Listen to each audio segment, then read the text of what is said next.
이 이야기는 쿠데타로 시작하지 않습니다. 총성이 울리지도 않았고 군대가 진입하지도 않았습니다. 이 이야기는 평범한 월요일 아침으로 시작합니다. 1933년 1월 30일 독일 베를린. 사람들은 그날이 역사에 남을 날짜가 될 거라고 생각하지 않았습니다. 신문은 배달되었고 전차는 제 시간에 도착했으며 아이들은 학교로 향했습니다. 국가는 흔들리고 있었지만 하루는 평소처럼 흘러가고 있었습니다. 여기는 세계사 민낯입니다. 오늘 우리는 히틀러가 권력을 잡은 날이 아니라 그날 아무도 결정을 내리지 않았던 시간을 따라가 보려 합니다. 1933년 1월 30일 아침, 베를린의 신문 가판대에는 익숙한 제목들이 걸려 있었습니다. 물가, 내각 불안, 연정협상 난항. 히틀러의 이름도 등장하긴 했지만 그것은 수많은 정치 기사 중 하나에 불과했습니다. 그는 여전히 시끄러운 정치인 중 한 명이었고 아직 국가의 얼굴은 아니었습니다. 라디오를 켠 가정에서도 분위기는 비슷했습니다. 경제 상황에 대한 해설, 내각 구성 가능성, 대통령의 고령 문제.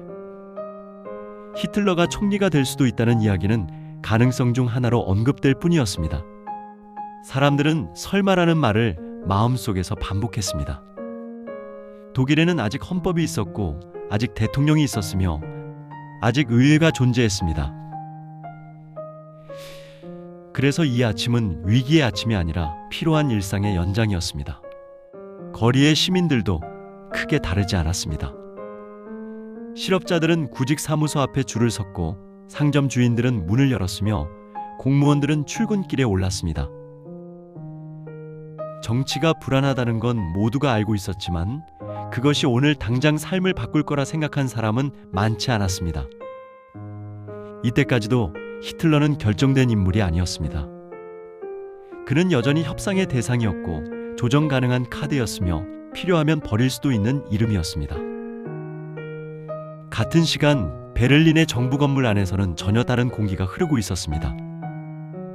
정치인들과 관료들은 이미 몇 주째 같은 문제를 놓고 테이블에 앉아 있었습니다.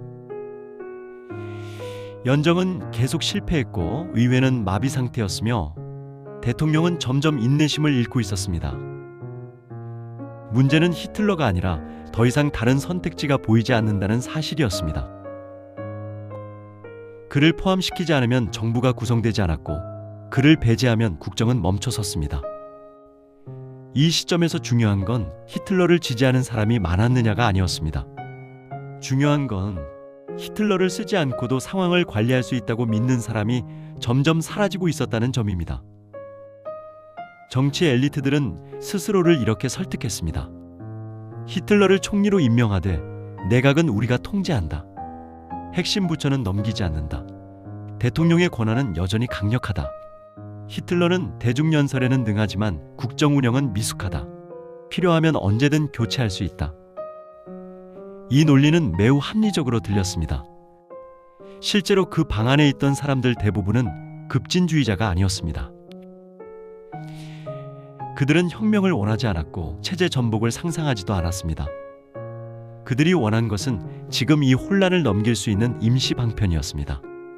그리고 히틀러는 그 임시 방편으로 선택되었습니다. 정오가 가까워질 무렵 결정은 내려졌습니다. 히틀러는 독일의 총리로 임명됩니다. 이 결정은 비밀리에 이루어지지 않았고 불법도 아니었습니다. 헌법 절차에 따른 합법적 임명이었습니다. 그래서 이 순간은 드라마틱하지 않았습니다. 총성이 울리지 않았고 군대가 행진하지도 않았습니다. 서류에 서명이 이루어졌고 임명장은 전달되었습니다.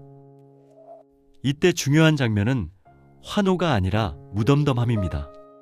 많은 정치인들은 이 결정을 영구적인 변화로 보지 않았습니다. 그들은 이것을 하나의 국면, 하나의 단계, 하나의 실험으로 여겼습니다. 히틀러가 실패하면 다른 선택을 하면 된다고 생각했습니다. 이 순간 문은 열렸지만 그것이 문이라는 사실을 인식한 사람은 많지 않았습니다. 오후가 되면서 임명 소식은 서서히 도시 전체로 퍼져나갔습니다. 신문사들은 긴급 호해를 찍어냈지만 제목은 절제되어 있었습니다. 히틀러 총리 임명, 감탄사도 경고도 없었습니다. 라디오 뉴스 역시 비슷했습니다. 사실 전달에 집중했고 의미 해석은 뒤로 미뤄졌습니다. 거리의 반응은 엇갈렸습니다. 일부는 환호했고 일부는 냉소했으며 다수는 고개를 저었습니다. 하지만 압도적인 감정은 공포가 아니라 피로였습니다. 또 정치가 바뀌는군. 이번에도 오래가지 않겠지. 사람들은 이 변화를 역사적 단절이 아니라 정치적 순환의 일부로 받아들였습니다. 해가 지고 저녁이 되자 베를린의 거리는 다시 일상으로 돌아갑니다. 카페는 문을 열었고 사람들은 식사를 했으며 가족들은 하루를 마무리했습니다. 히틀러가 총리가 되었다는 사실은 뉴스였지만 아직 체감되는 현실은 아니었습니다. 경찰은 여전히 거리에 있었고 법은 그대로였으며 국기는 바뀌지 않았습니다. 그래서 이 저녁은 이상할 만큼 평온했습니다. 이 평온함이야말로 가장 중요한 장면입니다. 역사는 종종 폭력적인 순간으로 기억되지만 실제로 체제는 조용히 바뀝니다. 사람들이 아무 일도 일어나지 않았다고 느끼는 사이에 권력의 구조는 재배치됩니다. 다음 날 아침, 독일은 겉으로 보기엔 어제와 같았습니다. 하지만 이미 몇 가지는 달라져 있었습니다. 히틀러는 총리였고 그는 합법적 권한을 갖고 있었습니다. 그의 말은 이제 연설이 아니라 국정 방향이 되었습니다. 그를 통제할 수 있다고 믿었던 사람들은 여전히 그렇게 믿고 있었습니다. 하지만 권력은 기다려주지 않습니다. 한 번 열린 문은 다시 닫히지 않습니다. 그날 아무도 지금이 마지막 기회다라고 말하지 않았습니다. 아무도 거리로 나오지 않았고 아무도 결단을 요구하지 않았습니다. 그래서 그 하루는 조용히 지나갔습니다. 히틀러는 권력을 빼앗지 않았습니다. 그는 권력을 건네받았습니다.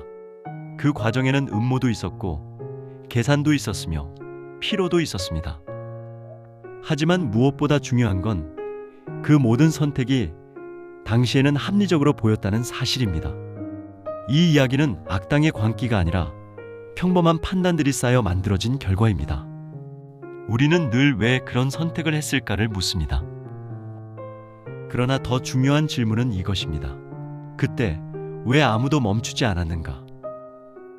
지금까지 세계사 민낯이었습니다.